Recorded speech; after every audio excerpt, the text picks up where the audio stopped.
आगे साइंस के important question. तो आज का पहला सवाल है, पृथ्वी पर सबसे ज़्यादा मात्रा में पाए जाने वाला कार्बनिक पदार्थ बताइए। तो ये आपको पता होना चाहिए, सेल्यूलोज हो जाएगा इसका आंसर। क्वेश्चन नंबर 2, भोजन के दहन से उत्पन्न होती है। तो भोजन के दहन से ऊर्जा उत्पन्न होती है, कार्बन डाइऑक्साइड भी उत्पन्न होती है और पानी भी उत्पन्न होता है। तो इसका राइट आंसर होगा उपर्युक्त सभी। चलो हम आपको एक तरीका बता दे रहे हैं सॉल्व करने का। यदि आपको पता नहीं हो तो आप मैक्सिमम पॉसिबिलिटी होती है कि उपर्युक्त सभी इसका आंसर होगा। यदि पता नहीं हो तभी ये लगाना, नहीं तो पता हो तो फिर नहीं करना ऐसा। तो उपर्युक्त सभी इसका right answer. Question number 3, haemoglobin का कार्य बताइए। तो इसका मतलब हीमोग्लोबिन क्या है? तो ये मानव रक्त में पाए जाने वाला पदार्थ है और इसी के कारण मानव रक्त रेड कलर का होता है। क्वेश्चन नंबर 4 को देखिए, पसीने का मुख्य उपयोग क्या है? तो ये शरीर के ताप को नियंत्रण रखने में मदद करता है, शरीर के जल की मात्रा को संतुलित करता है, विष पदार्थ को निकालता है और त्वचा के छिद्रों से जो छोटे छोटे छिद्र होते हैं उनसे गंदगी दूर करता है। यदि 5वें नंबर का ऑप्शन होता इन ये सभी, तो ये सभी इसका राइट आंसर होता, लेकिन उसने मुख्य उपयोग पूछा है तो मुख्य उपयोग हो जाएगा शरीर का ताप नियंत्रण रखना। क्वेश्चन नंबर 5 देख लेते हैं, निम्न में से कौन सा पहले नियत क्रमिकता को भंग करता है? तो इसको आपने 10वीं या 11वीं में पढ़ा होगा, यदि टीचर ने पढ़ाया होगा। मैक्सिमम टीचर इसको स्किप कर देते हैं, तो ये आपको पता होना चाहिए, निषेचित अंडा। क्वेश्चन नंबर 6, स्टार्च के जल अपघटन से सेल्यूलोज बनाने वाला एंजाइम। तो ये एंजाइम हो जाएगा एमाइलेज। क्वेश्चन नंबर नेक्स्ट 7 देखिए, निम्न में से कौन से परिवर्तन में एंजाइम ट्रिप्सिन उत्प्रेरक का कार्य करता है? तो ट्रिप्सिन क्या कार्य करता है, क्या उत्प्रेरक का कार्य करता है? तो प्रोटीन को पेप्टाइड में बदलना और प्रोटीन्स को एमिनो अम्ल में बदलना, एमिनो एसिड में बदलना। तो यदि इसका 5वां ऑप्शन होता कि 2 और 3 दोनों, तो 2 और 3 दोनों आंसर होता।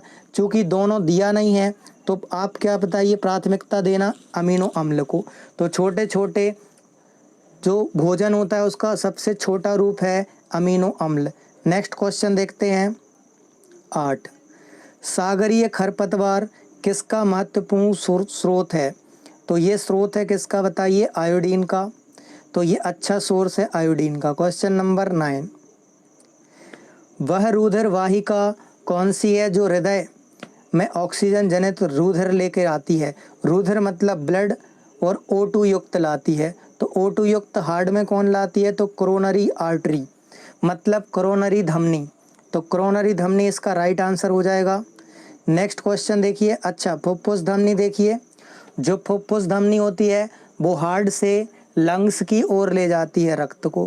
क्वेश्चन नंबर नेक्स्ट देख लेते हैं 10, सामान्य आँख के लिए स्पष्ट दृष्टि न्यूनतम दूरी बताइए कितनी है? तो ये आपको पता होना चाहिए 25 सेंटीमीटर, और अधिकतम बोलेंगे तो अनंत बोलना।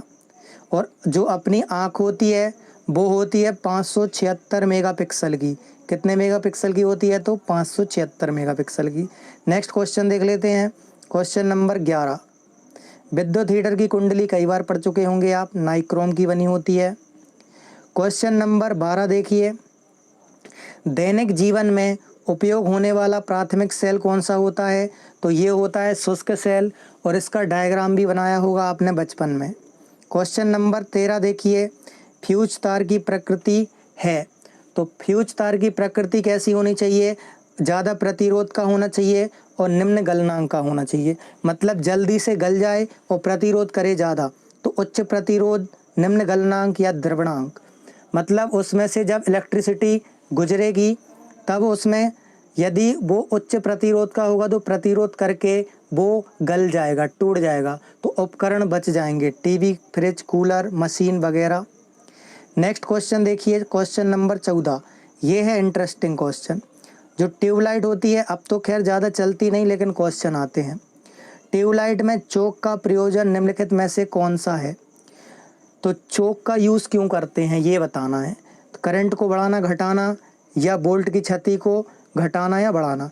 तो करंट को ये घटाने का काम करता है, जब हम क्या बताइए ट्यूबलाइट को चालू करते हैं ना, तब उसमें करंट की मात्रा अधिक होती है, ज़्यादा करंट जाने लगता है, तो उसको कंट्रोल करने के लिए चोक लगाया जाता है उसको घटाने के लिए। अब आजकल की जो ट्यूबलाइट हैं वो इनबिल्ड चोक की आने लगी हैं, अलग से नहीं लगाया जाता, पहले अलग से लगाते थे। क्वेश्चन नंबर 15, विद्युत चालक तार सामान्यतः किसका बना होता है? तो आपको बताना है इलेक्ट्रिसिटी वायर किसका बना होता है। तो ये सामान्यतः बना होता है, जनरली बना होता है तांबे का, अर्थात कॉपर का। अच्छा, अब क्वेश्चन आता है